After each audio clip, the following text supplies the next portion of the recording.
Hey everyone, Dash Attack here. Hope you're all doing well. Well, today we're going to be talking about a senior Nintendo developer leaving just almost a month after the release of his last game, which was Metroid Prime 4. So here's from Stealth. Kensuke Tanabe says after 40 years, Metroid Prime 4 is the last game he'll work on at Nintendo. He will not be involved in the future Metroid games, but he hopes Riza Tabata and Retro complete the story. Yeah, that just doesn't happen. 40 years Nintendo veteran quitting after one of the weakest Metroid games released, hindering by questionable dialogue and development issues, despite having amazing boss fights and semi-interesting lore. And sure enough, he actually did write a big chunk of that lore. See right here, scan text writer. So all the scans, that was his stuff. But yeah, if you look at Tanabe's resume, it goes all the way back to like Super Mario Brothers 2, the Zelda franchise. He was heavily involved in Paper Mario, which he was heavily criticized with Sticker Star. But he also was very involved in the Prime series, from what I understand. So you see, he took mostly a production role on a lot of games. He was he's worn a lot of different hats, it seems. But, I find it interesting that just after this game and all the trouble that seemingly went on with its production, I think it's really, really telling that he just leaves this company after he's spent most of his life working for it. Something is completely off. The timing is very, very weird. So this is going to be a news video, but also a semi-review of Metroid Prime 4. I played the game, didn't hate it, but it's definitely the weakest game in the Metroid Prime series. I didn't finish Hunters because I got bored of it. I did finish Metroid Prime 4. And while I did really enjoy parts of it, like the desert segments and a lot of the going back and forth, it's just not fun. It's really tedious. The game really excels, though, with its boss fights. I found the boss fights to be some of the best in the series. Some really, really good bosses in a franchise that is famous for having some of the best bosses. I felt like the Prime 4 bosses were particularly outstanding.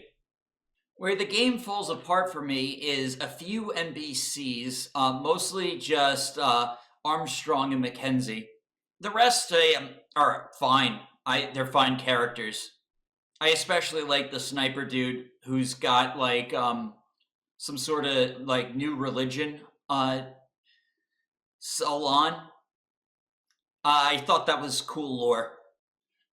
But yeah, other than him and the robot, it's whatever. The game doesn't really have much of a story other than getting off a uncharted planet.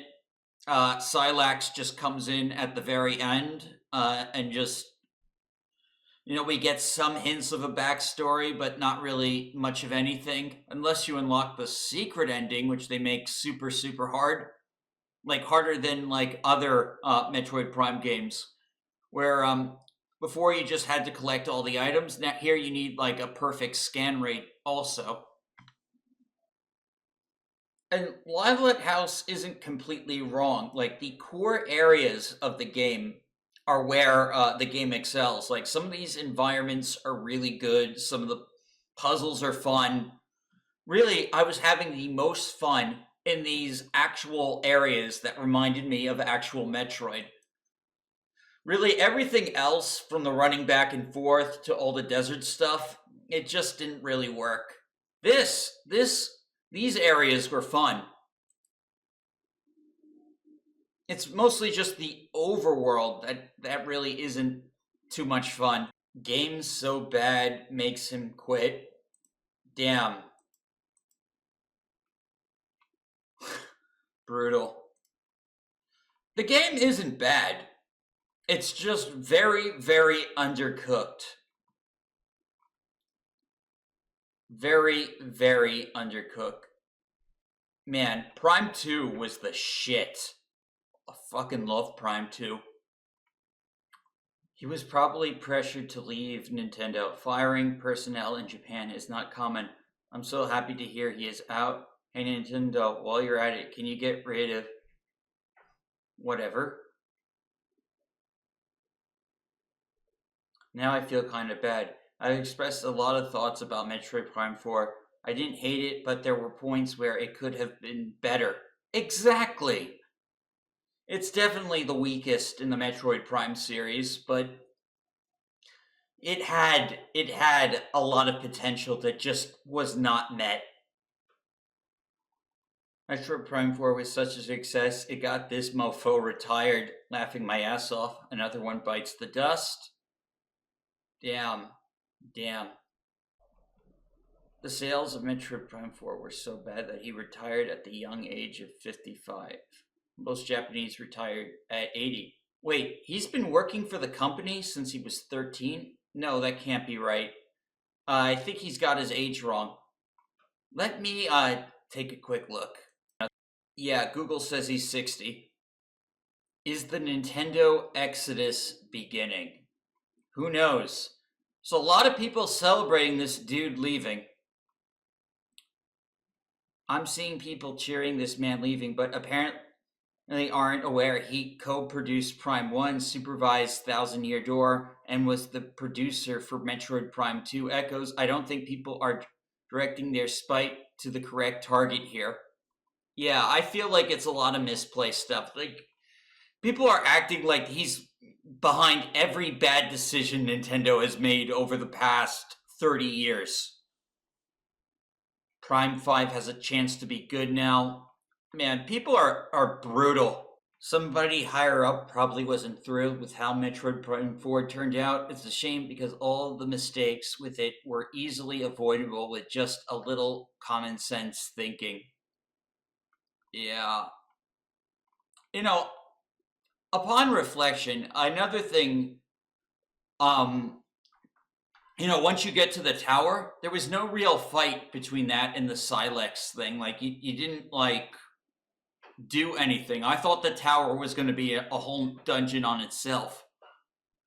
Okay, Octo Reviews writes, this won't change anything since Tanabe hasn't done much actual game development work for the last 20 years, but it's sad to see a legend go. An important writer for A Link to the Past, Link's Awakening, Ocarina of Time, his work was legendary. He deserves respect. And he's not getting a lot of respect from a lot of people, which is very weird.